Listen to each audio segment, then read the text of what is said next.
नमस्कार दोस्तों, मैं सुनील अमृत यूजीसी नेट गोल्ड में आप सभी का स्वागत करता हूं। 12th क्लास की एनसीईआरटी पढ़ रहे हैं भाई, पॉलिटिकल साइंस की। तो कक्षा 12 की एनसीईआरटी हम लोग पढ़ रहे हैं, पॉलिटिकल साइंस का पहला पार्ट। और इसकी हमने इससे पहले 2 क्लास कंप्लीट कर चुके हैं। ये आपकी तीसरी क्लास है, यानी कि अध्याय नंबर 3। एक क्लास में एक चैप्टर पूरा करा रहा हूं। लगभग 1 से सवा घंटे की आपकी क्लास रहती है, और एक क्लास में ही यानी कि 1 सवा घंटे में ही मैं आपका इसमें कंप्लीट पोर्शन पूरा कर रहा हूं आप लोगों के लिए। तो एग्जाम से पहले पहले आप लोगों के 15 के 15 चैप्टर पूरे कर लिए जाएंगे। ये चैप्टर नंबर 3 है, जिसका नाम है समकालीन दक्षिण एशिया। इससे पहले 2 चैप्टर हम कंप्लीट कर चुके हैं, 2 ध्रुवीयता का अंत, और उसके बाद दूसरा जो चैप्टर था हमारा वो था भाई आपका कौन सा, वो था जी सत्ता के समकालीन केंद्र। तो ये 2 चैप्टर कंप्लीट कर चुके हैं। उम्मीद है कि आपके समझ में आए होंगे और अच्छे भी लगे होंगे। यदि उनमें कोई समस्या है, कोई टॉपिक आपके समझ में नहीं आया है, तो प्लीज आप मुझे जो है उसके बारे में कमेंट बॉक्स में जरूर बता दें। मैं दोबारा से उसके बारे में आपको बता दूंगा, समझा दूंगा उसके बारे में। ठीक है जी। तो चलिए आज का क्लास जो है, आज की क्लास करेंगे स्टार्ट। चैप्टर नंबर 3 है समकालीन दक्षिण एशिया, चुनौतियां और सहयोग इसकी पढ़ेंगे, तथा एक राजनीतिक यात्रा का विश्लेषण भी इसके अंतर्गत हम लोग करने वाले हैं। चलिए जी, तो देखेंगे दक्षिण एशिया। तो दक्षिण एशिया को समझें, अगर हम बात करें दक्षिण एशिया की, तो दक्षिण एशिया में कौन कौन से क्षेत्र शामिल किए जाते हैं। सबसे बड़ी बात तो ये है भाई कि हमें इतना पता होना चाहिए कि दक्षिण एशिया में हमें पढ़ना क्या है। इस चैप्टर में कौन कौन से देशों के बारे में या कौन कौन से देशों की समस्याओं को हमको इसमें पढ़ना है। तो देखिए, सबसे पहले आप यहाँ पर देख रहे होंगे, ये इधर जो है आपका ये पाकिस्तान है। ये भारत के पश्चिम में है। इधर देखोगे भारत के उत्तर में तो ये नेपाल है। यहाँ पर देखोगे भूटान है, और ये है आपका बांग्लादेश। और इसी के साथ साथ ये आप देख रहे हैं भारत है। भारत के नीचे आओगे थोड़ा सा यहाँ पर दक्षिण में, तो आपको श्रीलंका देखने को मिलेगा। और इसी के पास में, श्रीलंका के पास में ही यहाँ पर ये मालदीव आपको देखने को मिलेगा। मालदीव के बाद अगर आप देखोगे यहाँ पर ये म्यांमार है। ये कौन सा देश है भाई? म्यांमार। ये म्यांमार है। ये देश अगर हम बात करें तो म्यांमार है। इसी को बर्मा कहा जाता था पहले, म्यांमार है। तो कुल मिलाकर हमको जो है भारत और उसके आसपास के देशों को पढ़ना है। तो दक्षिण एशिया के अंतर्गत इन देशों को शामिल किया जाता है। बात करें दक्षिण एशिया के भूगोल की, तो उत्तर में इसके विशाल हिमालय पर्वत श्रृंखला स्थित है। ये यहाँ पर देखोगे आप, ये पूरा जो क्षेत्र है यहाँ से लेकर अफगानिस्तान से लेकर पाकिस्तान, भारत और ये नेपाल वाला क्षेत्र पूरा सारा यहाँ तक का ये कंप्लीट जो क्षेत्र आएगा, ये हिमालय पर्वत का भाग है। इस तरह से हिमालय पर्वत को म्यांमार में अराकान योमा पर्वत के नाम से जाना जाता है, जबकि पाकिस्तान में सुलेमान पर्वत कहते हैं। और अफगानिस्तान की अगर मैं बात करूं तो हिंदू कुश पर्वत के नाम से इसको जाना जाता है। भारत में हिमालय, और नेपाल में सागर माथा या नागटेवा के नाम से भी इसको जाना जाता है। नागटेवा या सागर माथा के नाम से भी इसको जाना जाता है। कहां पर? नेपाल में। तो उत्तर में विशाल हिमालय पर्वत श्रृंखला, और दक्षिण में हिंद महासागर। ये नीचे देखोगे आप यहाँ पर, ये जो है आपका ये क्षेत्र, ये सब सागर है। ये बंगाल की खाड़ी है, ये अरब सागर है, और इसके नीचे सारा हिंद महासागर, यानी कि पूरा ये क्षेत्र जो है ये हिंद महासागर का है। और पश्चिम में अरब सागर, मैंने आपको बताया ये वाला क्षेत्र जो है अरब सागर है, और ये बंगाल की खाड़ी है। तो अरब सागर से घिरा हुआ एक विशिष्ट भूभाग है। साझी संस्कृति की बात करें तो इन सारे देशों की एक जैसी ही संस्कृति, एक जैसी सभ्यता देखने को हमको मिलती है। आप जाओगे पाकिस्तान के लोगों को देखोगे तो वे भी बिल्कुल भारत के जैसे ही हैं। श्रीलंका के लोगों को देखोगे, ये भी भारत के जैसे ही हैं। बांग्लादेश के लोग देखोगे, भारत के जैसे हैं। नेपाल के थोड़े से अलग मिलेंगे, लेकिन उत्तराखंड के और नेपाल के लोगों की एकदम बिल्कुल समानता देखने को मिलेगी। भूटान की अगर बात करें तो भूटान के लोगों की जो आपकी शक्ल अगर आप देखोगे, तो इधर जो असम, नागालैंड, मणिपुर, मिजोरम जो राज्य हैं भारत के, उनके साथ में बिल्कुल उनकी समानता संस्कृति मिली हुई है। तो कुल मिलाकर एक साझी संस्कृति है। इस क्षेत्र के देशों में कई सांस्कृतिक समानताएं देखने को मिल जाएगी, और एक साझा इतिहास जो उनकी राजनीति और समाज को प्रभावित करता है। क्योंकि ये क्षेत्र जो है ना, पूरा ये जो क्षेत्र आप देख रहे हैं, पाकिस्तान, भारत, नेपाल, भूटान, बांग्लादेश, श्रीलंका, इस पर कभी इंग्लैंड का अधिकार था। पूरे क्षेत्र पर इंग्लैंड का कब्जा था, म्यांमार तक। ठीक है, तो इंग्लैंड ने कब्जा कर रखा था। तो एक साझी संस्कृति इनको देखने को मिलती है। इसके बाद समान समस्याएं, इनकी समस्याएं भी एक जैसी देखने को मिलेगी, क्योंकि सारे देश गरीब हैं। गरीबी, सीमा को लेकर विवाद है एक दूसरे के साथ में, सभी के साथ, भारत पाकिस्तान के साथ, भारत बांग्लादेश के साथ, भारत म्यांमार के साथ, भारत नेपाल के साथ भी सीमा विवाद है। श्रीलंका के साथ जलीय विवाद लगा हुआ है। तो कुल मिलाकर जो है इनके साथ क्या है, सीमा विवाद भी है और जातीय संघर्ष। ये लोग जहां यहाँ पर क्या है, अनेक जातियों के लोग रहते हैं जो आपस में संघर्ष भी करते रहते हैं, लड़ते भी रहते हैं। राजनीतिक असमानता जैसी समस्याएं लगभग सभी देशों में एक समान चुनौतियां यहाँ पर देखने को हमको मिल जाएगी। तो ये पूरा जो क्षेत्र है दक्षिण एशिया का, जिसमें पाकिस्तान, भारत, बांग्लादेश, नेपाल, भूटान, श्रीलंका, मालदीव, म्यांमार आता है, इन सब की एक जैसी समस्याएं हमको देखने को मिलेगी। तो दक्षिण एशिया का ये पूरा क्षेत्र है, हमने समझ लिया दक्षिण एशिया क्या है। चलिए जी, अब हम बात करेंगे समकालीन दक्षिण एशिया की। समकालीन दक्षिण एशिया के बारे में अगर बात करूं, 20वीं सदी के अंतिम वर्षों में जब भारत और पाकिस्तान ने स्वयं को परमाणु शक्ति संपन्न घोषित किया, तो पूरे विश्व का ध्यान दक्षिण एशिया के देशों पर चल रहे संघर्षों की ओर बढ़ा, क्योंकि भाई ये आपस में दोनों लड़ रहे हैं और ये हो गए क्या, परमाणु संपन्न। ये दोनों बन गए परमाणु संपन्न देश, यानी कि दोनों देशों ने परमाणु परीक्षण किया। भाई भारत ने पहली बार, अगर हम बात करें तो भारत ने पहली बार परमाणु परीक्षण कब किया था, 1974 में। 1974 में, और उसके बाद 1998 में। तो उसके बाद पाकिस्तान ने भी 1998 में ही परमाणु परीक्षण कर लिया था। तो पाकिस्तान और भारत दोनों ने लगभग जो है एक साथ परमाणु परीक्षण किया, जबकि भारत ने उससे पहले छोटे स्तर पर 1974 में भी कर लिया था, इंदिरा गांधी के काल में, फिर अटल बिहारी वाजपेयी के काल में किया। एक मिनट भाई। तो इन दोनों देशों की अगर मैं बात करूं, तो इन दोनों देशों के साझा संस्कृति, और इन दोनों ने परमाणु परीक्षण एक साथ किया, जिस कारण पूरी दुनिया का ध्यान जो है इन दोनों देशों पर पड़ा कि भाई आपस में लड़ रहे, कहीं ये परमाणु हथियारों का प्रयोग ना कर लें, कहीं दुनिया का विनाश ना कर दें। तो दक्षिण एशिया के देशों के बीच सीमा और नदी जल बंटवारे को लेकर भी मुद्दे हमेशा विवादों में रहे हैं। जैसे भारत पाकिस्तान के बीच में मैंने आपको बताया, भारत बांग्लादेश के बीच में आपका तीस्ता नदी को लेकर और गंगा नदी को लेकर, ब्रह्मपुत्र नदी के पानी को लेकर, पाकिस्तान के साथ में सिंधु नदी के जल को लेकर विवाद चलता रहता है।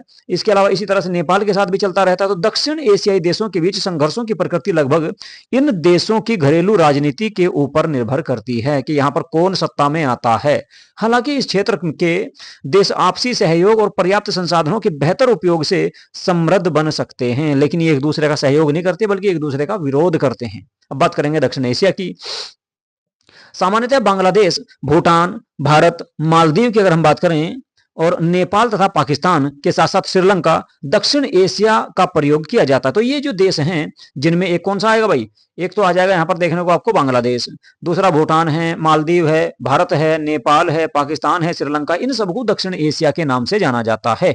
इस क्षेत्र के उत्तर की ओर विशाल हिमालय श्रृंखला है, और दक्षिण में हिंद महासागर तथा पश्चिम में अरब सागर और पूर्व में बंगाल की खाड़ी भी स्थित है, तथा यही भौगोलिक विशिष्टता इस उपमहाद्वीप क्षेत्र को सामाजिक, सांस्कृतिक और भाषाई विविधता के लिए उत्तरदायी बनाती है। इस क्षेत्र के अंतर्गत कभी कभी अफगानिस्तान और म्यांमार को भी शामिल कर लिया जाता है। तो कभी कभी अफगानिस्तान व म्यांमार को भी इस क्षेत्र में शामिल किया जाता है, जबकि चीन इस क्षेत्र का प्रमुख देश होते हुए भी दक्षिण एशिया का अंग नहीं है। तो एग्जाम में यहां से क्वेश्चन बनता है ऑब्जेक्टिव कि दक्षिण एशिया का देश कौन सा नहीं है। तो दक्षिण एशिया का देश चीन नहीं होगा, बाकी और सारे हो जाएंगे। भारत है, बांग्लादेश है, भूटान है, मालदीव है, नेपाल है, पाकिस्तान है, श्रीलंका है, और कभी कभी आपका अफगानिस्तान व म्यांमार को भी शामिल कर लिया जाता है। उम्मीद है दक्षिण एशिया की परिभाषा आपकी समझ में आ गई होगी। दक्षिण एशिया किसे कहते हैं ये भी समझ में आ गया होगा। इनकी समस्याएं क्या है ये भी हमने थोड़ी चर्चा की, लेकिन विस्तार से देखेंगे कि इनकी समस्याएं क्या है, राजनीतिक व्यवस्था कैसी है जी, इनकी इकोनॉमी कैसी है। तो देखिए, सबसे पहले देखेंगे दक्षिण एशिया की राजनीतिक व्यवस्था। दक्षिण एशिया की राजनीतिक व्यवस्था कैसी है। देखिए, दक्षिण एशिया में जहां भारत व श्रीलंका में लोकतांत्रिक व्यवस्था है, इन दोनों देशों में क्या है, लोकतंत्र है, वहीं दूसरी ओर पाकिस्तान और बांग्लादेश में समय समय पर सत्ता परिवर्तन होते रहे हैं। यहां लोकतांत्रिक और सैनिक दोनों तरह का शासन देखने को मिलता है। पाकिस्तान में कई बार जो है एक लंबे समय तक, काफी लंबे समय तक सेना का भी शासन रहा है, और कभी कभी लोकतंत्र भी हो जाता है। ऐसे ही आपका बांग्लादेश का है। अभी फिलहाल भी बांग्लादेश में देखो कितनी बुरी हालत चल रही है। बांग्लादेश की प्रधानमंत्री शेख हसीना भारत में आके छुप रही है भाई, और बांग्लादेश की सरकार ने उसे जो है फांसी की सजा दे दी। भारत सरकार उसको वापस भेजने के लिए तैयार नहीं है। वे लोग मांग कर रहे हैं, इसी नाम पर जो है पाकिस्तान और बांग्लादेश व भारत के संबंधों में भी विवाद उत्पन्न हो रहा है। चलिए जी, आगे देखेंगे। शीत युद्ध के बाद बांग्लादेश में लोकतांत्रिक शासन रहा है, यानी कि शीत युद्ध के बाद मतलब 1991 के बाद बांग्लादेश में निरंतर क्या रहा है, लोकतंत्र रहा है। जबकि बांग्लादेश का गठन कब हुआ था, 1971 में। वहीं शीत युद्ध के बाद के वर्षों में पाकिस्तान में लोकतांत्रिक सरकारें क्रमशः बेनजीर भुट्टो, नवाज शरीफ के नेतृत्व में बनाई गई। किंतु वर्ष 1999 में पाकिस्तान में कुछ परिवर्तन हुए और सत्ता सैनिक शासन के पक्ष में चली गई, यानी कि सेना ने पाकिस्तान पर एक तरह से अपना शासन स्थापित कर दिया, और 2008 में पाकिस्तान में पुनः लोकतंत्र स्थापित हुआ। यह लोकतांत्रिक सरकार बनी, यानी कि 1999 से लेकर 2008 तक वहां पर सेना का शासन चला। 2008 के बाद से फिर से वहां से जो है लोकतंत्र के चुनाव होने लगे, यानी कि लोकसभा के चुनाव होने लगे और सरकार बनने लगी। लेकिन जो भी प्रधानमंत्री बनता है वो भाई साहब एंड में जाके जेल में जाता है, उसकी बुरी हालत हो जाती है। अभी फिलहाल जो है आप देख सकते हैं पाकिस्तान के जो पूर्व प्रधानमंत्री थे वे जेल में हैं।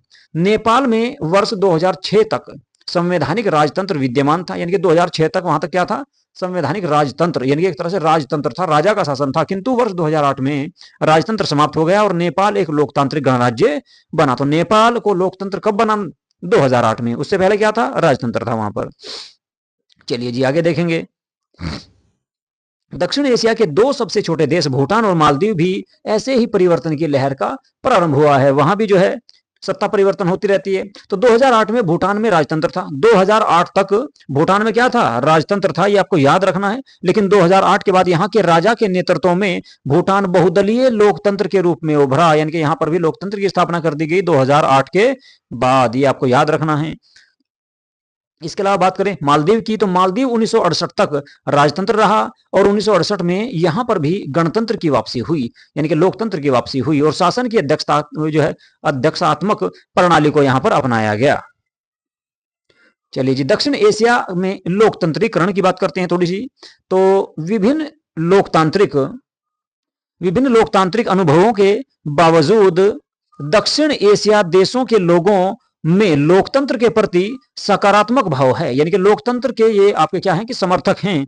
इस क्षेत्र के 5 बड़े देशों के सर्वेक्षण के अनुसार इन सभी में विभिन्न धर्मों के सामान्य नागरिक अमीर और गरीब लोकतंत्र की अवधारणा को अपनाते रहे हैं और प्रतिनिधि मूलक लोकतंत्र की संस्थाओं का समर्थन करते रहे हैं।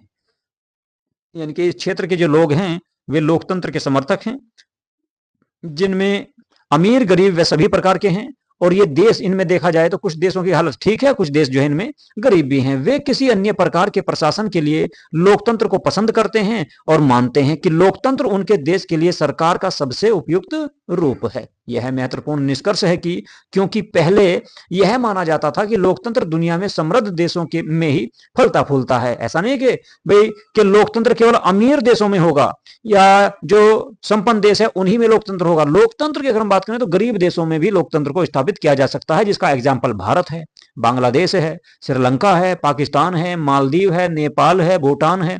ये अमीर देशों में नहीं आते, विकासशील देशों में आते हैं। यहां भी लोकतंत्र स्थापित हो रहा है और अच्छे से चल भी रहा है और समर्थन पा सकता है। भारत को छोड़कर अन्य 4 प्रमुख देशों में लोकतांत्रिक अनुभव किस प्रकार है उनके बारे में हम बात करेंगे। देखिए, भारत में तो कोई दिक्कत नहीं है लोकतंत्र की, हमेशा सरकार का गठन होता है, हमेशा लोकतांत्रिक सरकार बनती है। लेकिन अन्य देशों में क्या कंडीशन है ये थोड़ा सा देख लेते हैं। देखिए भाई, 1947 से लेकर 1958 की बात करें, 1958 तक, 1947 से 1950 की बात करें तो 1947 में क्या हुआ? सैन्य शासन की शुरुआत हुई पहले पाकिस्तान में। उसके बाद क्या हुआ कि लोकतंत्र आया कब? 1950 में। फिर 1958 में फिर से सैन्य शासन हो गया। उसके बाद अगर हम बात करें फिर से 1960 में भी सैन्य शासन रहा, लेकिन 1970 में जाकर फिर लोकतंत्र हो गया। लेकिन 1977 से और 1980 तक फिर से यहां पर क्या हुआ? सैन्य शासन लग गया। उसके बाद क्या हुआ? 1990 में फिर से लोकतंत्र आया। 1999 में जाकर फिर से सैन्य शासन शुरू हो गया। और आपका ये अगर बात करें 1999 से 2008 तक रहेगा भाई। अब जा 2008 तक इसमें क्या रहा? सेना का शासन रहा। तो नीचे आप देख सकते हैं सैन्य शासन है। पहले लोकतंत्र स्थापित हुआ, फिर सैन्य शासन आया, फिर लोकतंत्र स्थापित हुआ, फिर सैन्य शासन आया, फिर लोकतंत्र स्थापित हुआ, फिर सैन्य शासन आया। तो ऐसे ही पाकिस्तान में जो है आपका पाकिस्तान वाले इसी तरह लोकतंत्र सैन्य शासन खेल रहे हैं। अभी तो देखा जाएगा अब तक 2026 तक, 2008 के बाद 2026 चल रहा है, तो अभी तक वहां पर लोकतंत्र ही स्थापित है, अस्थिर। लेकिन लोकतंत्र कैसा है? अस्थिर। कभी सैन्य शासन आ जाता है, कभी लोकतंत्र आ जाता है। तो संविधान बनने के बाद भी पाकिस्तान में लोकतंत्र स्थायी नहीं रहा। यहां बार बार सेना का शासन या सेना कब्जा करती रही है। इसी तरह से इसके प्रमुख कारण क्या थे? सेना का प्रभुत्व। पाकिस्तान में सेना का बहुत बड़ा प्रभुत्व है। राजनीतिज्ञों से ज्यादा, सरकार से ज्यादा सेना का दबदबा रहता है।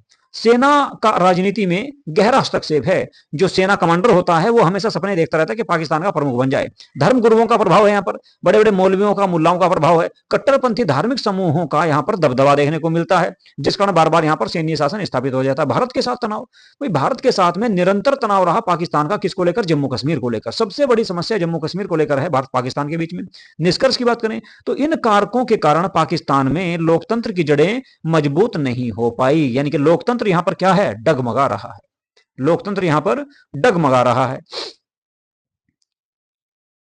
चलिए जी, पाकिस्तान में सेना और लोकतंत्र जो हमने आपका मैप में देखा, अब उसी के बारे में थोड़ी सी बात कर लेते हैं। तो पाकिस्तान में जनरल अय्यूब खान ने जो पाकिस्तान का कमांडर था सेना का, जनरल अयूब खान ने पहला संविधान बनाने के बाद ही शासन की बागडोर संभाली तथा शीघ्र ही स्वयं को निर्वाचित करा लिया, यानी कि चुनाव के माध्यम से ये सत्ता में आ गया। किंतु कुछ समय पश्चात जनता के विरोध के कारण उसे ये पद छोड़ना पड़ा था। कौन थे भाई? जनरल अयूब खान। इसके पश्चात सैनिक शासन के रूप में फिर से जनरल याहिया खान ने शासन किया। जनरल याहिया खान इसका नाम था, याद रखना है।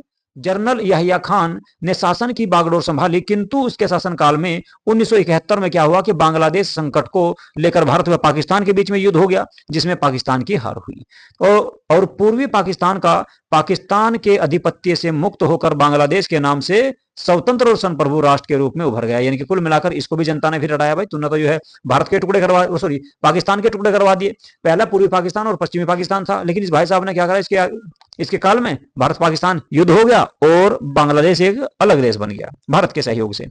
इस घटना के पश्चात 1971 से 1977 यानी कि 1977 तक निर्वाचित सरकार रही, यानी कि जनता ने जो है मतदान के माध्यम से अपनी सरकार चुनी। तो उसमें कौन बने भाई? उसमें आए कौन? जुल्फिकार अली भुट्टो। जुल्फिकार अली भुट्टो यहां पर आए, अब कर प्रधानमंत्री के रूप में शासन किया। लेकिन वर्ष 1977 में जनरल जियाउल हक ने सरकार को गिरा दिया और फिर से पाकिस्तान में सैनिक शासन की शुरुआत हो गई। तो 1977 में फिर से पाकिस्तान में क्या हुआ? सैन्य शासन शुरू हो गया, यानी कि जो प्रधानमंत्री थे जुल्फिकार अली भुट्टो, उनको सत्ता से उतारकर सेना का शासन फिर से शुरू हो गया। अब 1982 के पश्चात जनरल जियाउल हक को सरकार विरोधी और लोकतंत्र समर्थन आंदोलन का सामना करना पड़ा, यानी कि पाकिस्तान की जनता ने क्या करा, फिर सेना के खिलाफ आंदोलन शुरू कर दिया, जिस कारण जनरल जियाउल हक को सत्ता से हटना पड़ा और फिर से लोकतंत्र की सरकार यहां पर चुनी गई, यानी कि जनता ने फिर से मतदान के माध्यम से एक नई सरकार का गठन किया।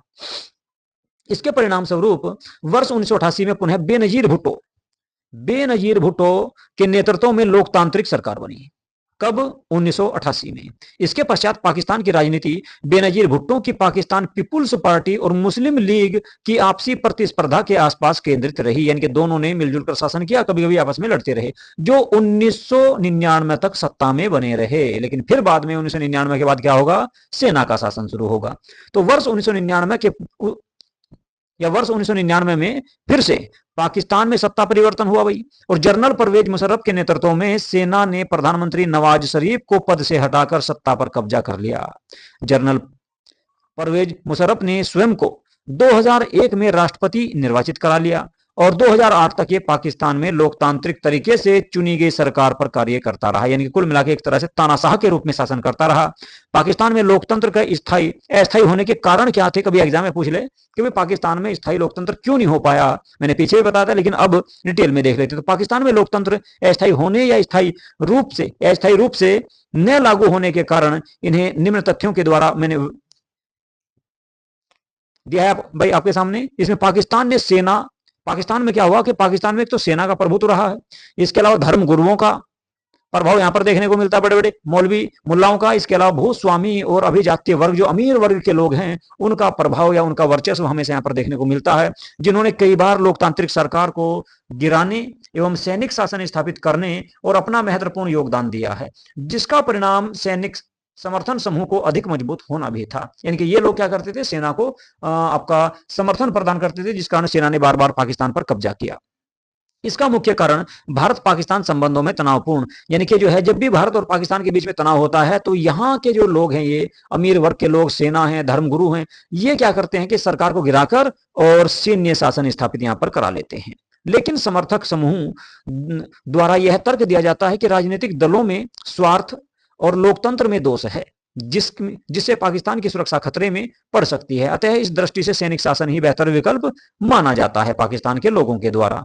अब देखेंगे भाई आगे हम किसके बारे में? बांग्लादेश के बारे में। बांग्लादेश एक राष्ट्र का जन्म और लोकतंत्र की राह। तो बांग्लादेश का जन्म कैसे हुआ, कैसे बांग्लादेश बना? देखो आप यहां पर देख रहे हैं ना, ये जो हिस्सा है यहाँ पर, ये ग्रीन वाली जो साइड है यहाँ पर, ये यहाँ पर देख सकते हैं, ये जो ग्रीन साइड है, यही पूरा बांग्लादेश है भाई, ये बांग्लादेश है जी। यहाँ से इसे पहले पूर्वी पाकिस्तान कहा जाता था। क्या कहते थे पहले? पूर्वी पाकिस्तान। इधर देखोगे आप, ये आपका पूर्वी पाकिस्तान का हिस्सा दिखा रखा है, 1947 से 1971, यानी कि 1971 से पहले की घटना ये थी और 1971 के बाद ये हालत होगी, जो है बांग्लादेश बन गया यहाँ पर। पहले क्या था, ये क्षेत्र था जी, सॉरी ये वाला क्षेत्र था किसका हिस्सा, पाकिस्तान का हिस्सा। तो स्वतंत्रता संग्राम हुआ यहाँ पर शुरू कब, 1971 में। बांग्लादेश तत्कालीन पूर्वी पाकिस्तान ने पश्चिमी पाकिस्तान के भाषाई और सांस्कृतिक प्रभुत्व के खिलाफ संघर्ष के बाद स्वतंत्रता प्राप्त की। लोकतंत्र की स्थापना कब हुई यहाँ पर, शेख मुजीबुर रहमान के नेतृत्व में एक धर्मनिरपेक्ष और समाजवादी संविधान को अपनाया गया था। कब, 1971 में। अब चुनौतियां क्या रही इसके सामने, 1975 में सैन्य तख्तापलट के बाद, अच्छा 1971 से 1975 तक तो यहाँ पर रहा क्या, लोकतंत्र, लेकिन 1975 में यहाँ भी तख्तापलट कर दिया गया और सैन्य शासन और राजनीतिक अस्थिरता का सामना करना पड़ा इसको। हाल ही के वर्षों में लोकतंत्र को फिर से स्थापित करने के प्रयास जारी किए गए, लेकिन 2025 में फिर से यहाँ पर क्या हुआ, सैन्य तख्तापलट कर दिया गया। शेख हसीना को वहां से भगा दिया गया और सेना ने कब्जा कर लिया पूरी तरह से बांग्लादेश में।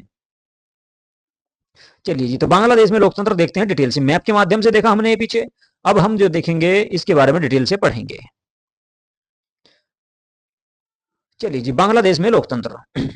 अंग्रेजी शासनकाल के समय बंगाल और असम के विभाजित हिस्सों से निर्मित पूर्वी पाकिस्तान, वर्तमान बांग्लादेश 1947 से 1971 तक पाकिस्तान से या पाकिस्तान का ही एक अंग रहा था। तो अगर हम बात करें अंग्रेजी शासनकाल में भी, इसके अलावा बंगाल व असम, ये पूरा जो क्षेत्र था ये बंगाल हुआ करता था, लेकिन जब देश आजाद हुआ 1947 में, तो 1947 में ये पाकिस्तान का हिस्सा बन गया।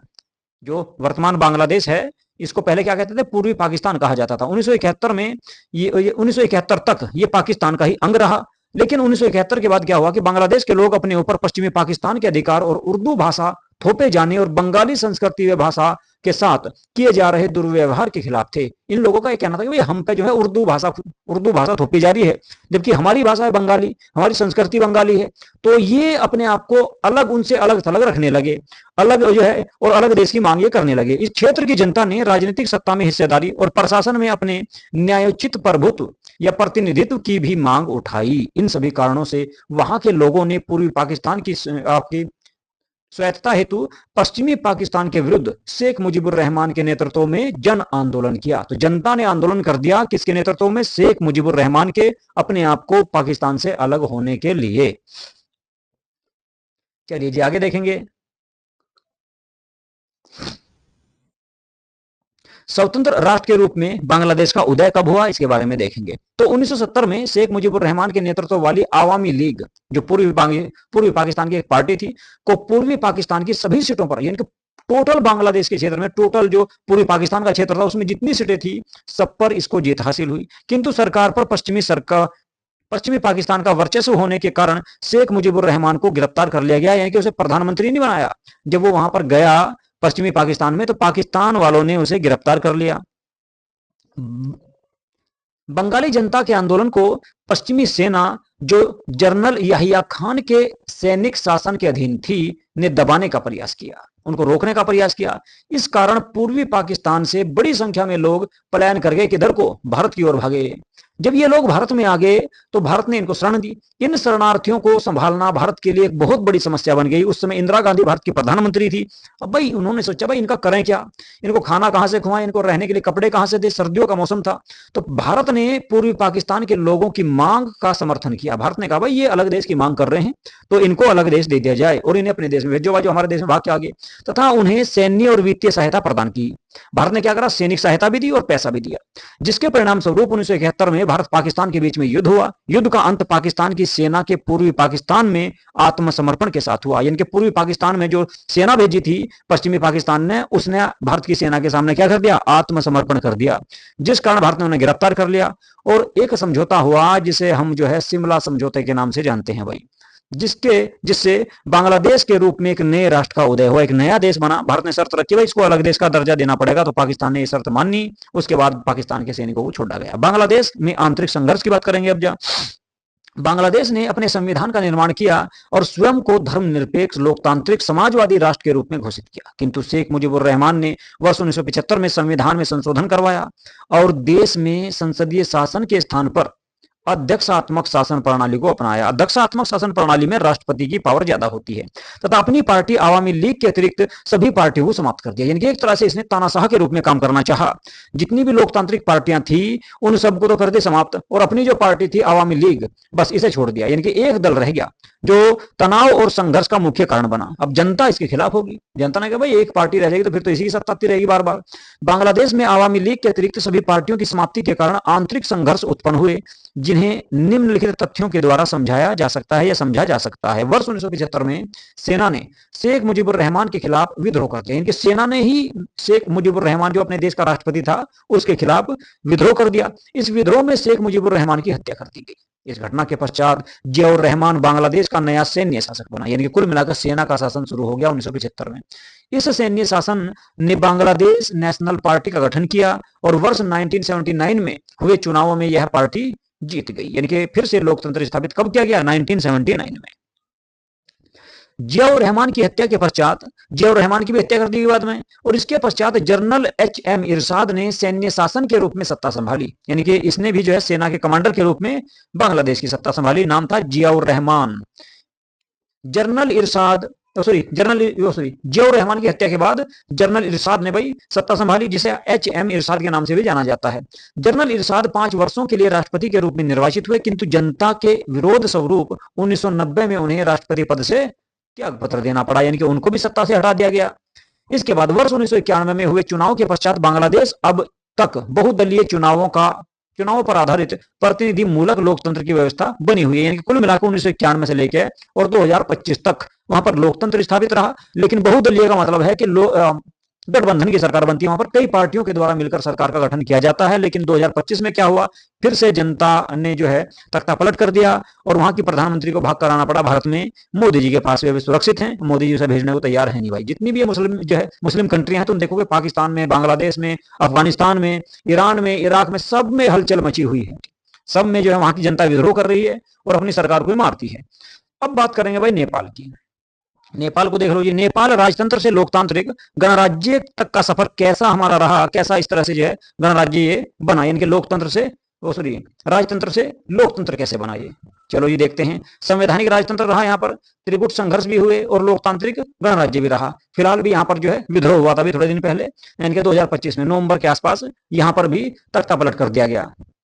पृष्ठभूमि की बात करें, नेपाल अतीत में एक हिंदू राज्य था जहां संवैधानिक राजतंत्र था, यानी कि राजा का शासन हुआ करता था। त्रिगुट संघर्ष की बात करें, राजा की सेना, लोकतांत्रिक समर्थक समूहों और माओवादी विद्रोहियों के बीच एक लंबा संघर्ष चला, जिससे देश में अस्थिरता उत्पन्न हुई। लोकतंत्र की क्या हुई इसमें बाद में जीत हुई है, ना तो राजा की जीत हुई और ना ही माओवादी विद्रोहियों की जीत हुई। असल में बाद में एंड में जाकर जनता की ही जीत हुई। एक सफल जन आंदोलन के परिणाम स्वरूप 2008 में राजतंत्र को समाप्त कर दिया गया और नेपाल को एक लोकतांत्रिक गणराज्य घोषित किया गया। कब? 2008 में। चलिए अब डिटेल से देखते हैं, ये थोड़ी सी इसकी समरी थी। अब डिटेल से पढ़ेंगे हम नेपाल में राजतंत्र से लोकतंत्र कैसे स्थापित हुआ। तो नेपाल में राजतंत्र और लोकतंत्र की अगर हम बात करें, सबसे पहले राजतंत्र को देखेंगे। नेपाल पूर्व में एक हिंदू राज्य है, एक हिंदू राज्य था। आधुनिक काल में भी कई वर्षों तक यहाँ संवैधानिक राजतंत्र रहा, किंतु नेपाल में लोकतंत्र की राह अवरुद्ध रही, क्योंकि राजा ने सेना की सहायता से शासन पर पूर्ण नियंत्रण स्थापित कर लिया। सेना की सहायता लेके राजा ने यहाँ पर क्या करा? कब्जा कर लिया पूरी तरह से नेपाल पे। तो नेपाल में जनता और राजनीतिक पार्टियां समय समय पर अधिक पारदर्शी और उत्तरदायी शासन हेतु आवाज उठाती रही। उन्होंने कहा भाई जनता को जो है लोकतंत्र स्थापित होना चाहिए यहाँ भी, और समानुसार आंदोलन भी करती रही। जैसे अगर हम बात करें आगे आंदोलनों की, तो 1990 में यहाँ पर आंदोलन हुआ। एक प्रभावशाली लोकतांत्रिक आंदोलन के स्वरूप लोकतांत्रिक संविधान की मांग उठाई गई, किंतु इसमें लोकतांत्रिक सरकारें अधिक सफल नहीं रही। लोकतंत्र की स्थापना तो की गई 1990 में, लेकिन वो सफल नहीं रही, जिसके परिणाम स्वरूप 1990 के दशक में माओवादी नेपाल के कई हिस्सों में अपना प्रभाव जमाने में सफल हो गए। इसके बाद माओवादियों का उद्देश्य राजा और सत्ताधारी अधिपत्य वर्ग के खिलाफ विद्रोह करना था, जिसके कारण सेना और माओवादी गुरिल्लों के मध्य हिंसक संघर्ष आरंभ हो गया। गुरिल्ला हिंसक होता है मतलब आक्रमण करके छिप जाना। आक्रमण किया फिर छिप गए, आक्रमण किया फिर छिप गए, जैसे शिवाजी क्या करते थे मुगलों के खिलाफ। तो इस तरह से माओवादियों ने आक्रमण करने शुरू कर दिए सरकारी तंत्र पर, और यह संघर्ष चलता रहा। इसके बाद कुछ समय के लिए राजा की सेना माओवादियों और लोकतंत्र समर्थकों के बीच त्रिकोणीय संघर्ष भी चला, जिसके परिणाम स्वरूप 2002 में राजा द्वारा संसद को भंग कर सरकार को गिरा दिया गया, यानी कि फिर से लोकतंत्र वहां पर जो है बंद कर दिया गया और राजतंत्र की ही राजा ने स्थापना कर दी। सरकार के भंग होने के पश्चात नेपाल में अधिक लोकतंत्र भी समाप्त हो गया। वो सॉरी आंशिक आंशिक मतलब जो थोड़ा बहुत जो है लोकतंत्र था वो भी समाप्त हो गया। अप्रैल 2006 में नेपाल में देशव्यापी लोकतंत्र समर्थक प्रदर्शन हुए, जिससे राजा बाध्य होकर, राजा कौन था इसमें, राजा ज्ञानेंद्र को संसद बहाल करनी पड़ी, यानी कि लोकतंत्र की स्थापना करनी पड़ी 2006 में भी, लेकिन वो लंबे समय तक नहीं चली। उसके बाद इस आंदोलन का नेतृत्व 7 दलों के गठबंधन माओवादी और सामाजिक कार्यकर्ताओं ने किया मिलकर। इसके बाद नेपाल में संविधान का निर्माण कब हुआ तो उसके बारे में बात करेंगे। नेपाल में वर्षों की राजनीतिक उथल-पुथल और हिंसक आंदोलनों के बाद 20 सितंबर 2015 को नया संविधान लागू किया गया था। इसने नेपाल के अंतरिम संविधान ये जो 2007 में बना था तो उसकी जगह ली। तो नया संविधान कब बना, 2015 में, 20 सितंबर 2015 में बना, जो 2007 के संविधान का जगह जिसने लिया, स्थान लिया। संविधान निर्माण करने वाली पहली संविधान सभा की विफलता के बाद दूसरी संविधान सभा द्वारा यह संविधान तैयार किया गया।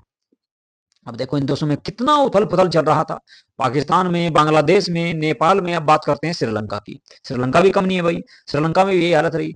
एकमात्र देश ऐसा भारत ही है जहां पर एक बार संविधान बना था और तब से वही संविधान चलता आ रहा है, वरना इन देशों के द्वारा कई बार संविधान बनाए गए, मिटाए गए, बनाए गए, मिटाए गए, कभी लोकतंत्र, कभी राजतंत्र, कभी लोकतंत्र, कभी सैन्य शासन। इस तरह से इनमें जो है परिवर्तन देखने को मिल रहा है। अब श्रीलंका की बात कर लेते हैं। ये नारियल की तरह जो दिखाई दे रहा है तुमको, यही है भाई श्रीलंका का नक्शा। ये पूरा क्षेत्र क्या है, श्रीलंका का नक्शा है। इसमें देखो दो आपको मैप मैंने दिखाने की शुरू किया, एक ये इधर देख रहे बैंगनी रंग में और एक ही पीले रंग में। ये आपका क्या है कि दो समूहों के लोग रहते हैं यहाँ पे। श्रीलंका में भी दो तरह के समूह जो है, एक तो मिलेंगे तमिल और एक मिलेंगे कौन, लिट्ठे। तमिल और लिट्ठों के बीच काफी लंबे समय से संघर्ष चलता आ रहा है, अब भी चल रहा है और पता नहीं कब तक ये चलेगा भाई। चलो इसके बारे में बात करते हैं, स्थिर लोकतंत्र की बात करते हैं। सबसे पहले आजादी के बाद श्रीलंका ने लोकतांत्रिक व्यवस्था को सफलतापूर्वक बनाए रखा। जातीय संघर्ष के केंद्र, मुख्य चुनौती सिंहली और तमिल। देखो तमिल जो हैं ये तो आपके तमिलनाडु से गए हुए भारतीय हैं, ये कभी प्राचीन काल में गए हुए। सिंहली की बात करें ये तो इन्हीं को लिट्ठे कहते हैं। सिंहली जो है यहाँ के मूल निवासी हैं। समुदायों के बीच गहरे मतभेद उत्पन्न हुए और सिंहली राष्ट्रवाद ने तमिलों के हितों की अनदेखी की। जो तमिल थे ये इनके हितों की क्या की, अनदेखी की। और जो सिंहली क्षेत्र के लोग थे इनका कहना था भाई ये देश हमारा है, हम यहाँ से मूल निवासी, यहाँ के हम हैं। जबकि ये लोग भारत से आकर रहे थे, तो इन लोगों के साथ इन्होंने जो है क्या करा, मतभेद किया इन लोगों के साथ। तो क्या हुआ, इसका परिणाम हुआ गृह युद्ध। ये देखिए इस संघर्ष में लिट्ठे जैसे उग्रवादी संगठन का जन्म हुआ, यानी कि ये जो आपके सिंहली थे इनमें से ही कुछ लोग क्या करे, एक संगठन बनाया जिसे कहा गया लिट्ठे, और दशकों तक चले गृह युद्ध का कारण बना, जिससे देश की अर्थव्यवस्था और समाज को भारी नुकसान पहुंचा। चलिए जी अब डिटेल से देखते हैं इसके बारे में भाई। श्रीलंका में जातीय संघर्ष और लोकतंत्र की बात करेंगे और इसके बारे में डिटेल से पढ़ेंगे। श्रीलंका में वर्ष 1948 में आजादी मिली, यानी कि भारत से 1 साल बाद इसको आजाद किया गया। इंग्लैंड ने इस पर भी कब्जा कर रखा था भाई। आजादी से लेकर अब तक लोकतंत्र की व्यवस्था प्रचलित है, किंतु श्रीलंका को अपने देश के अंदर ही जातीय संघर्ष के रूप में एक कठिन चुनौती का सामना करना पड़ रहा है, यानी कि आपस में लड़ रहे हैं लोग। यह चुनौती न तो सेना की थी और न ही राजतंत्र की। श्रीलंका में यह संघर्ष श्रीलंका के एक क्षेत्र को अलग राष्ट्र बनाने की मांग के साथ आरंभ हुआ था। जिस समय श्रीलंका को अलग देश की मांग की जा रही थी, क्योंकि श्रीलंका पर भी इंग्लैंड का कब्जा था। श्रीलंका को पहले सियोल के नाम से जाना जाता था, प्राचीन नाम श्रीलंका का क्या था, सियोल था। अब श्रीलंका में जातीय संघर्ष के कारण क्या है ये देख लेते हैं। श्रीलंका में जातीय संघर्ष के मूलभूत कारण की हम अब चर्चा करने वाले हैं। श्रीलंका की राजनीति पर बहुसंख्यक सिंहली, यानी कि जो वहां के मूल निवासी थे जिनको लिट्ठे कहा जाता है, तो इनका प्रभुत्व था, इनका वर्चस्व था। किनका भाई, सिंहली का। यह समुदाय भारत की एक बड़ी तमिल आबादी का श्रीलंका में निवास किए जाने का विरोध कर रहा था। जो ये तमिल हैं ये तमिलनाडु से गए थे, कभी ये तमिलनाडु के क्षेत्र से, दक्षिण भारत के क्षेत्र से कभी जाकर श्रीलंका में बस गए, तो इनका विरोध करते थे। इनका कहना था भाई इन्हें निकालो यहाँ से। तथा तमिलों का यह निवास श्रीलंका की आजादी के बाद भी रहा, इनकी आजादी के बाद भी इनका विरोध कर रहे थे भाई इन्हें निकालो यहाँ से, हम इन्हें यहाँ रहने नहीं देने के, भारत भेजो। अब ये लोग काफी लंबे समय से रह रहे थे यहाँ से। सिंहली राष्ट्रवादियों के अनुसार श्रीलंका केवल सिंहली लोगों के लिए है, ऐसा उनका कहना था। अतः इसके अनुसार तमिलों को कई छूट नहीं दी जानी चाहिए, कोई भी छूट नहीं दी जानी चाहिए। जैसे वोटिंग का, ठीक है, मौलिक अधिकार, बहुत सारे अधिकार इन लोगों के छीन लिए गए। तो फिर ये क्या करते हैं, इन लोगों ने आंदोलन किया, इन लोगों ने झगड़ा शुरू कर दिया। श्रीलंका की समस्या भारतीय तमिल लोगों से जुड़ी हुई है, जिसके कारण वर्ष 1987 में, यानी कि 1987 में, राजीव गांधी प्रधानमंत्री थे 22 में, 1987 में श्रीलंका के तमिल मुद्दों पर हुई सभाओं में भारतीय सरकार ने प्रत्यक्ष रूप से भाग लिया। डायरेक्ट जो है भारत ने भी हस्तक्षेप किया इसमें कि भाई हमारे यहाँ के लोगों को मार क्यों रहे हो। श्रीलंका सरकार और तमिलों के बीच संबंध सामान्य करने के उद्देश्य से भारत सरकार ने श्रीलंका सरकार के साथ एक समझौते के अंतर्गत भारत में सेना भेजी कि भाई इन जो ये आपके सिंहली लोग हैं, इनको नियंत्रण में लाया जा, या लिट्ठों पर नियंत्रण कैसे किया जाए। अब श्रीलंका की सरकार ने कहा भाई हमारे पे तो इतनी जो है इतनी सेना नहीं, तो क्या करा, भारत की सरकार ने सेना भेजी। भारतीय सेना लिट्ठे के साथ संघर्ष में उलझ गई, इनके वहां पर क्या हुआ, मारपीट भी हुई। तो भारतीय सेना ने जो है लिट्ठों को मारना शुरू कर दिया। श्रीलंका में भारतीय जनता की उपस्थिति को श्रीलंका की जनता पसंद नहीं करती थी, यानी कि कुल मिलाकर सिंहली लोगों को ये चीजें पसंद नहीं आई। उससे श्रीलंका के आंतरिक मामलों में हस्तक्षेप समझ रही थी। 1989 में भारत ने अपनी शांति सेना को लक्ष्य प्राप्त किए बिना ही वहां से वापस बुला लिया। अब जब वहां से वापस बुला लिया तो फिर से दंगे शुरू हो गए। इस संघर्ष में श्रीलंका का हिंसक चरित्र उजागर हुआ। नॉर्वे और आइसलैंड जैसे देश इस संघर्ष में अंतर्राष्ट्रीय मध्यस्थता की भूमि निभा रहे थे ताकि युद्ध समाप्त हो। अतः 2009 में लिट्ठे को समाप्त कर दिया गया और यहाँ पर संघर्ष समाप्त हुआ। तो 2009 में जाकर 1989 में संघर्ष वहां से शुरू हुआ, हिंसा को जो है एक दूसरे को मारने लगे लोग, और 2009 तक ये संघर्ष चलता रहा। 2009 में जाके आइसलैंड और नॉर्वे ने हस्तक्षेप किया, कुछ अंतर्राष्ट्रीय जो है यूएनओ ने भी सहयोग दिया। जब जाके 2009 में लिट्ठे जो संगठन था उसे समाप्त किया गया और वहां पर शांति बहाल की गई। श्रीलंका की स्थिति की बात करें, श्रीलंका ने अपनी आंतरिक समस्याओं के पश्चात भी आर्थिक वृद्धि और उच्च स्तरीय विकास को प्राप्त किया। निरंतर श्रीलंका का विकास होता रहा। विकासशील देशों में जनसंख्या की वृद्धि दर को सफलतापूर्वक नियंत्रित करने में श्रीलंका का प्रथम स्थान है। पहला स्थान माना जाता है। भारत से भी अच्छी, भारत से भी बहुत ऊपर इकोनॉमी है उसकी। विकासशील दक्षिण एशिया के देशों में श्रीलंका पहला देश है या सर्वप्रथम देश है जिसने अपनी अर्थव्यवस्था का उदारीकरण किया। इसके अतिरिक्त श्रीलंका का प्रति व्यक्ति सकल घरेलू उत्पाद भी भारत, पाकिस्तान, बांग्लादेश, नेपाल, भूटान से भी बहुत ऊपर है। ठीक है भाई। भारत क्षेत्र में लोकतंत्र का स्थिर स्तंभ की अगर हम बात करें, थोड़ी सी वे देख लेते हैं। देखिए लोकतांत्रिक यात्रा की अगर हम बात करें तो 1947 में भारत में और पाकिस्तान में लोकतंत्र की स्थापना हुई थी और अब तक भारत में लगातार जो है निरंतर जो है क्या चल रहा, लोकतंत्र स्थापित है। तो हमने श्रीलंका देखा, श्रीलंका के बाद भारत को देखने वाले निरंतर लोकतंत्र। भारत दुनिया का सबसे बड़ा लोकतंत्र देश है। दुनिया में इतना बड़ा लोकतंत्र देश कोई सा नहीं है जितना भारत है, क्योंकि दुनिया में सबसे बड़ी आबादी वाला देश पहले नंबर पर भारत पहुंच गया भाई। और इसने अपनी स्वतंत्रता के बाद से लोकतांत्रिक व्यवस्था को सफलतापूर्वक कायम भी रखा। देखो 1947 में यहाँ पे लोकतंत्र स्थापित हुआ था और अब तक चला रहा। कभी भी यहाँ पर जो है या तो जो है सैन्य शासन नहीं लगा कभी भारत में अगर देखा जाए कभी भी सेना का या जो है किसी एक व्यक्ति का शासन नहीं रहा। लगातार जो है यहाँ पर लोकतंत्र स्थापित रहा है। कुछ समय के लिए कर्फ्यू लगा था आपका 1975 में भाई, ठीक है 1975 में लगा था आपका लगभग 1 साल के आसपास, लेकिन फिर से लोकतंत्र बहाल कर दिया गया था। क्षेत्रीय प्रभाव की बात करें तो भारत की स्थिरता और आकार इसे दक्षिण एशिया में एक महत्वपूर्ण शक्ति के रूप में बनाता है। जो भी ये देश है, पाकिस्तान, बांग्लादेश, भूटान और तुम्हारा श्रीलंका, नेपाल, इसके अलावा म्यांमार, मालदीव, इन सब में सबसे ज्यादा शक्तिशाली अगर देश देखा जाए तो भारत ही है। क्षेत्रफल में भी, जनसंख्या में भी और परमाणु हथियारों में भी और भाई इकोनॉमी में भी। भूटान और मालदीव जैसे छोटे छोटे देशों ने हाल ही के वर्षों में राजशाही और अध्यक्षात्मक शासन से बहुल लोकतंत्र की ओर अपना कदम बढ़ाया है या अपने महत्वपूर्ण कदम उठाए हैं। तो भारत और पाकिस्तान के संघर्ष की अगर मैं बात करूं, देखिए भारत और पाकिस्तान के बीच कब कब संघर्ष हुआ। विभाजन की विरासत की बात करें सबसे पहले तो देख लेते हैं। 1947 में भारत और पाकिस्तान के तुरंत बाद दोनों ही देशों के बीच में क्या हुआ, संबंध तनावपूर्ण हो गए। किसको लेकर, जम्मू कश्मीर को लेकर। तो 1947 में भारत पाकिस्तान का युद्ध हुआ जिसमें पाकिस्तान की पिटाई हुई। उसके बाद फिर क्या हुआ 1965 में, 1965 में भारत और पाकिस्तान का युद्ध हुआ। इसमें भी पाकिस्तान की पिटाई हुई। दोनों देशों ने कई बड़े युद्ध लड़े जिन्होंने क्षेत्रीय शांति को बार बार भंग किया। इसके बाद फिर क्या हुआ 1971 में फिर से भारत पाकिस्तान युद्ध हुआ, बांग्लादेश का निर्माण हो गया। इसमें भी पाकिस्तान की पिटाई हुई। और फिर अंतिम बार 1999 में भी आपका एक युद्ध हुआ जिसे कहते हैं कारगिल संघर्ष या कारगिल युद्ध। तो इसमें भी पाकिस्तान की पिटाई हुई, लेकिन मान फिर भी रहा पाकिस्तान। बार बार पिट रहा है भारत से, लेकिन फिर भी जो है क्या करा, फिर भी पाकिस्तान बार बार जो है हरकत करता है, भारत के साथ में लड़ने के सपने देखता रहता है। निरंतर तनाव रहा इन दोनों देशों के बीच में। युद्धों के अलावा भी सीमा पर झड़पें और सैन्य गतिरोध आम बात रही है। हमेशा जो ना हर महीने एक दो सैनिक भारत का भी मरता रहता है, पाकिस्तान के भी आतंकवादी मरते रहते हैं, जिससे यह दक्षिण एशिया का सबसे खतरनाक संघर्ष क्षेत्र बन गया है। तो इस क्षेत्र में सबसे खतरनाक जो संघर्ष है वो भारत पाकिस्तान का ही है। चलिए अब हम देखेंगे इसको डिटेल से। भाई भारत पाकिस्तान संघर्ष क्यों है, क्या कारण है, क्यों होते हैं? दक्षिण एशिया के सभी संघर्षों में भारत पाकिस्तान का संघर्ष एक प्रमुख संघर्ष है। देश के विभाजन के पश्चात ही कश्मीर को लेकर 1947 से 1948 तक दोनों देशों के बीच में युद्ध हुआ, जिसमें पाकिस्तान की हार हुई, जिसके परिणाम स्वरूप कश्मीर का दो भागों में विभाजन हो गया, जिसमें एक हिस्सा पाकिस्तान जिसे अधिकृत कश्मीर यानी कि पीओके कहा जाता है, और दूसरा हिस्सा भारत के प्रांत के रूप में जम्मू कश्मीर बना। दोनों के मध्य एक नियंत्रण सीमा रेखा जिसको एलओसी कहते हैं, लाइफ ऑफ कंट्रोल के नाम से स्थित की गई। इस युद्ध के कुछ वर्षों के पश्चात ही भारत पाकिस्तान के बीच में 1965 में युद्ध हुआ, और फिर 1971 में तीसरा युद्ध हुआ बांग्लादेश के रूप में। इन युद्धों के परिणाम बावजूद भी कश्मीर का मुद्दा अभी भी अनसुलझा है और बार बार पाकिस्तान इसमें हार रहा है।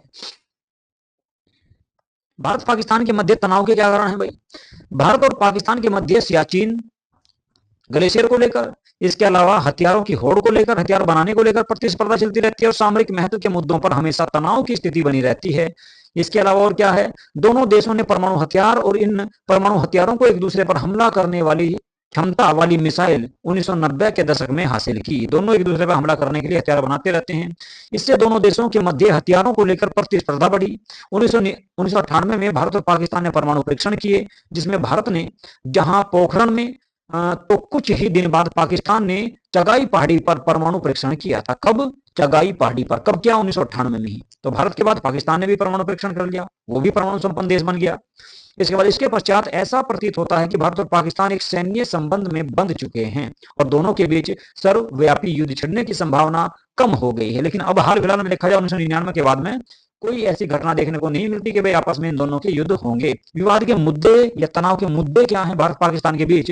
एग्जाम में आ सकता है कि भारत पाकिस्तान के बीच में संबंध या भारत पाकिस्तान के बीच में तनाव को लेकर कौन कौन से कारण हैं। तो चार बड़े मुद्दे यहाँ पर देखने को मिलेंगे आपको। एक तो भाई जम्मू कश्मीर का मुद्दा, कश्मीर मुद्दा है। विभाजन के बाद से ही कश्मीर दोनों देशों के बीच विवाद का मुख्य कारण रहा है या केंद्र रहा है। दूसरा कह सकते हैं परमाणु हथियारों की होड़। 1998 में दोनों देशों द्वारा परमाणु परीक्षण किए गए और बाद में यह संघर्ष और भी खतरनाक हो गया।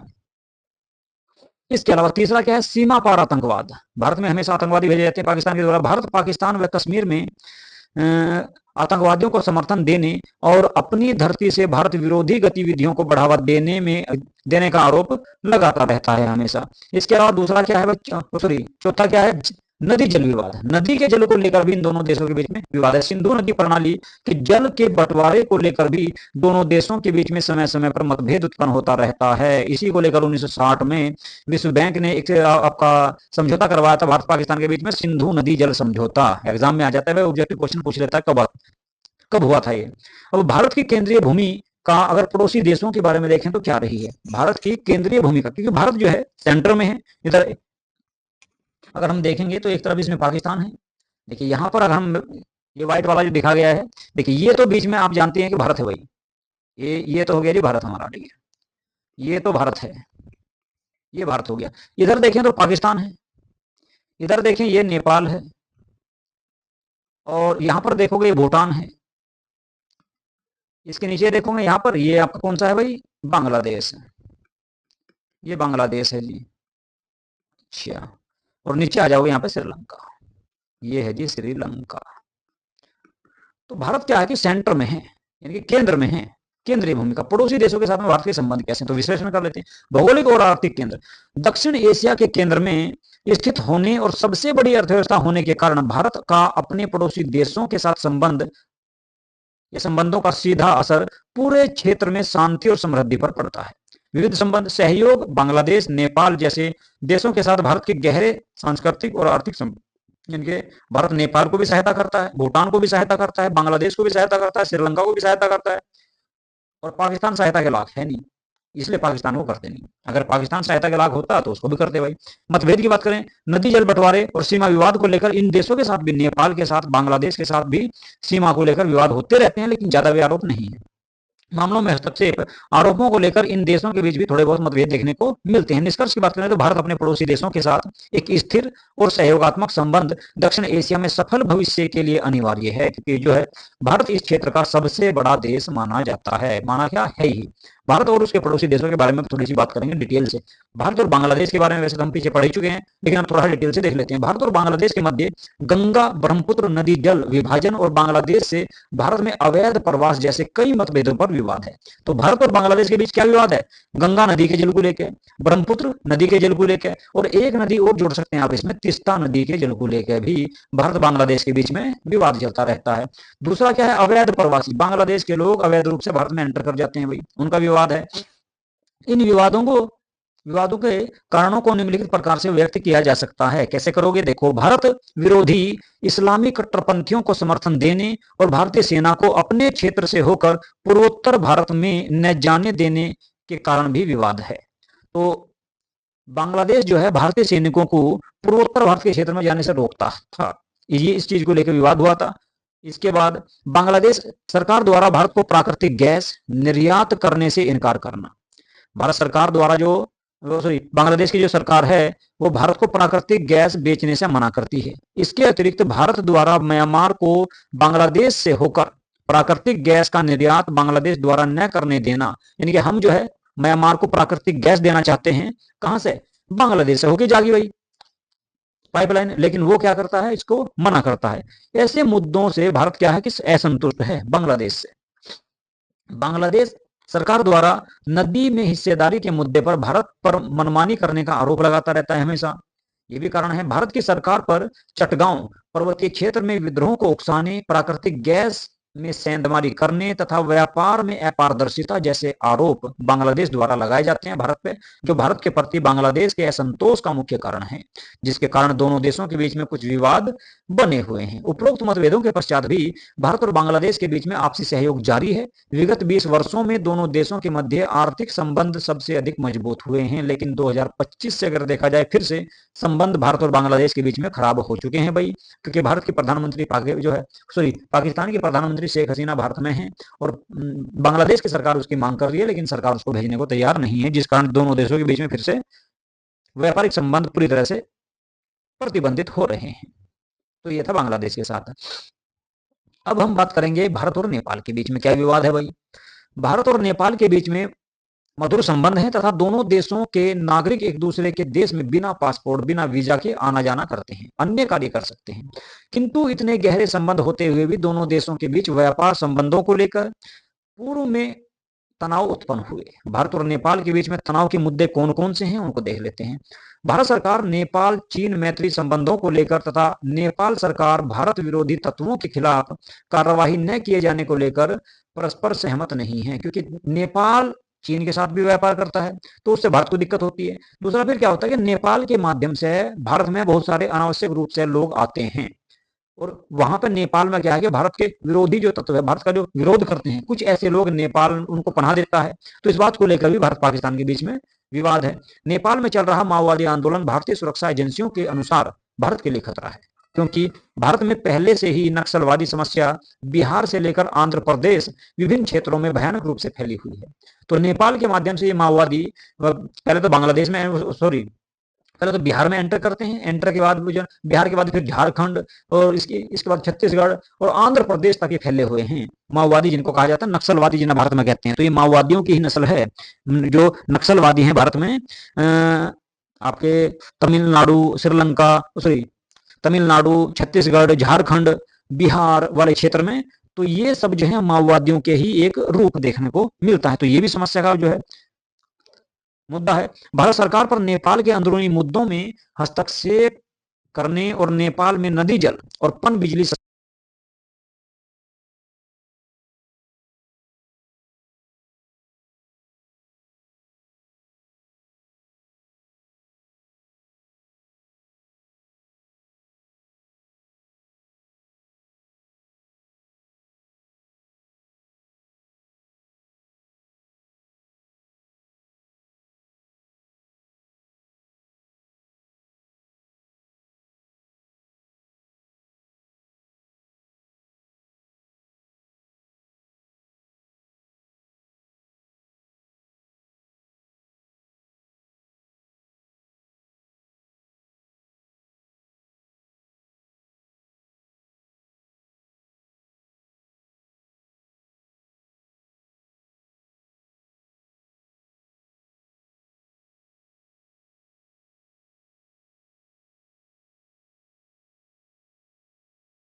एक मिनट बाद थोड़ी सी आवाज चली गई थी पीछे से, एक बार फिर से बता देता हूं मैं तुम्हें। देखो दक्षेस है क्या थी।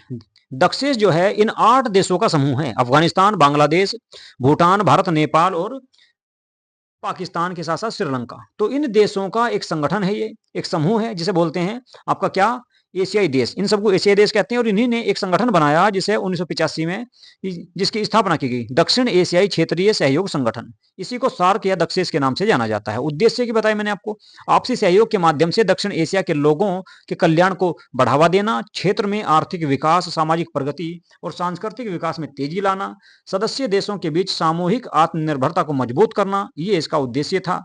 ठीक है। इससे पीछे हमने जो बात की वो हमने बात की थी किसके बारे में, भारत और मालदीव के बारे में। भारत और मालदीव के बीच में कैसे संबंध है आप देख सकते हो सारा इसको। ठीक है। इसके बाद हमने इससे पहले बात की थी किसके बारे में, भारत और भूटान के बारे में बात की, भारत और भूटान के संबंधों के बारे में। इससे पहले भारत और श्रीलंका के संबंधों के बारे में बात की, भारत भूटान और भारत श्रीलंका के संबंधों के बारे में बात की हमने। इसके अलावा यहां पर अगर देखा जाए तो भारत और नेपाल के संबंधों के बारे में बात की। तो इस तरह से हम जो है इन देशों के बारे में, संबंधों के बारे में पीछे बात कर चुके हैं। आवाज चली गई थी थोड़ी सी देर पहले भाई। ठीक है। तो अब देखते हैं दक्षेस का योगदान, सहयोग, दिशा और महत्वपूर्ण कदम क्या रहे। एक साझा मंच है इन सब का, इन सब ने क्या करा, एक जो है साझा मंच है। दक्षेस ने सदस्य देशों को अपनी समस्याओं पर चर्चा करने और सहयोग के रास्ते खोजने के लिए एक महत्वपूर्ण राजनीतिक या राजनयिक मंच प्रदान किया। किसने, दक्षेस ने। यानी कि इन सारे देशों को एक साथ मिलाता है, आपस में इनकी बैठक होती है, बोलचाल होती है भी जो है, और ये अपने वाद विवाद को यहाँ पर सुलझाने का प्रयास करते हैं। इन्होंने ही एक आपका संगठन बनाया जिसे कहा गया क्या, साफ्टा। तो इसका पूरा नाम है दक्षिण एशियाई मुक्त व्यापार क्षेत्र समझौता, south Asian free trade area. लक्ष्य क्या है इसका, पूरे दक्षिण एशिया को एक मुक्त व्यापार क्षेत्र बनाना और सदस्य देशों के बीच व्यापार पर लगने वाले सीमा शुल्क को कम करना भी इसका लक्ष्य है। महत्व क्या है, यह क्षेत्र में आर्थिक सहयोग की दिशा में सबसे महत्वपूर्ण कदमों में से एक माना जाता है, क्योंकि ये सारे देश एक साथ आते हैं और सारे देश एक दूसरे को बिना कर लगाए व्यापार करने की अनुमति प्रदान भी करते हैं भाई अपने देशों में। यानी कि एक देश को दूसरे देश का माल दिया जाता है। अब दक्षेस की सीमाएं क्यों उम्मीदों से पूरी नहीं हुई, क्या कारण है भाई। ये जो दक्षेस है ना, 8 देशों का समूह देख सकते हैं, 1 2 3 4 5 6 7, इन देशों का जो समूह है, इसमें यहाँ से जो बीच में दरार पड़ रही है जंजीर में, ये भारत पाकिस्तान के बीच में तनाव जो हो रहा नहीं, इसके कारण पड़ी हुई है, क्योंकि ये दोनों नहीं मानते आपस में, एक दूसरे के साथ में लड़ते रहते हैं। प्रमुख चुनौतियां क्या है इसके सामने, भारत पाकिस्तान तनाव, दोनों देशों के बीच निरंतर संघर्ष दक्षेस की प्रगति में सबसे बड़ी बाधा है। कई शिखर सम्मेलन स्थगित या रद्द कर दिए गए क्योंकि इन दोनों के बीच में विवाद रहता है और आपस में बैठक नहीं होती। पाकिस्तान में भारत नहीं जाता और भारत में पाकिस्तान नहीं आता, तो अगर इनकी बैठक भारत या पाकिस्तान में कहीं भी हो रही है तो एक दूसरे देश में ये नहीं जाते। द्विपक्षीय मुद्दों पर प्रभाव, सदस्य देश अक्सर अपने द्विपक्षीय मुद्दों को क्षेत्रीय सहयोग पर प्राथमिकता प्रदान करते हैं। बांग्लादेश नदी जल विवाद, सीमा जल विवाद को लेकर उठता है, नेपाल भी ऐसे उठता है, श्रीलंका भी ऐसे करता है। कुल मिलाकर एक दूसरे के साथ इनके विवाद जुड़े हुए हैं। साफ्टा की धीमी प्रगति क्या है, कुछ देशों को डर है कि साफ्टा की आड़ में भारत उनके बाजारों पर कब्जा कर सकता है, क्योंकि इन सब में सबसे बड़ा कौन है, भारत। तो इन्हें डर रहता है कि भाई कहीं भारत कब्जा ना कर ले उनकी इकोनॉमी पे, उनके बाजार पे, जिससे समझौते का पूरा लाभ नहीं मिल पा रहा। ये सबसे बड़ा कारण इसके माने जाते हैं। अब निष्कर्ष देख लेते हैं पूरे चैप्टर का भाई। निष्कर्ष क्या है, तो लोकतंत्र के लिए विविध संघर्ष चल रहे हैं आपस में। दक्षिण एशिया के हर देश की लोकतंत्र की यात्रा अनूठी है और चुनौतियों से भरी हुई है, जिसमें सैन्य शासन, जातीय संघर्ष और राजशाही परिवर्तन आदि शामिल है। संघर्ष की स्थायी छाया की अगर बात करें तो भारत और पाकिस्तान के बीच का तनाव इस क्षेत्र की सबसे बड़ी भू राजनीतिक सच्चाई है। यह क्षेत्रीय सहयोग की प्रगति को रोकता है और अस्थिरता का मुख्य स्रोत बना हुआ है। सबसे बड़ी समस्या इस क्षेत्र में क्या है, भारत पाकिस्तान है, क्योंकि ये दोनों आपस में एक दूसरे के खिलाफ हैं। सहयोग की निरंतर आवश्यकता, अपनी सभी सीमाओं के बावजूद दक्षेस जैसे संगठन क्षेत्रीय शांति और साझा समृद्धि के लिए एक महत्वपूर्ण मंच बने हुए हैं, जो सहयोग की आशा को जीवित रखते हैं कि भाई कभी तो इन दोनों की समस्या आपस में सुलझेगी। तो ये इसके निष्कर्ष के रूप में देख सकते हैं। दक्षिण एशिया की भविष्य संघर्ष और सहयोग के बीच एक संतुलन की अगर हम बात करें तो दक्षिण एशिया कई ऐसे चौराहों पर खड़ा है जहां एक और ऐतिहासिक संघर्ष और अविश्वास है, तो दूसरी ओर साझा संस्कृति, आर्थिक विकास और अपार संभावनाएं हैं। इस क्षेत्र का भविष्य इस बात पर निर्भर करेगा कि क्या इसके देश अपने द्विपक्षीय मतभेदों को दूर कर एक साझा समृद्ध भविष्य के लिए प्रभावी ढंग से सहयोग कर पाते हैं। अगर सहयोग कर पाए तो इस तरह से यानी कि इन देशों का विकास होगा, लेकिन भारत पाकिस्तान जब आपस में लड़ रहे हैं तो क्या होगा, इसका जो है ज़्यादा विकास नहीं हो पा रहा, ये एक दूसरे को ज़्यादा सहायता नहीं पहुंचा रहे हैं। ठीक है भाई, तो ये था जी आपका चैप्टर कंप्लीट हो गया। दक्षिण एशिया के देश, ठीक है, हमने सारे पढ़ लिए हैं।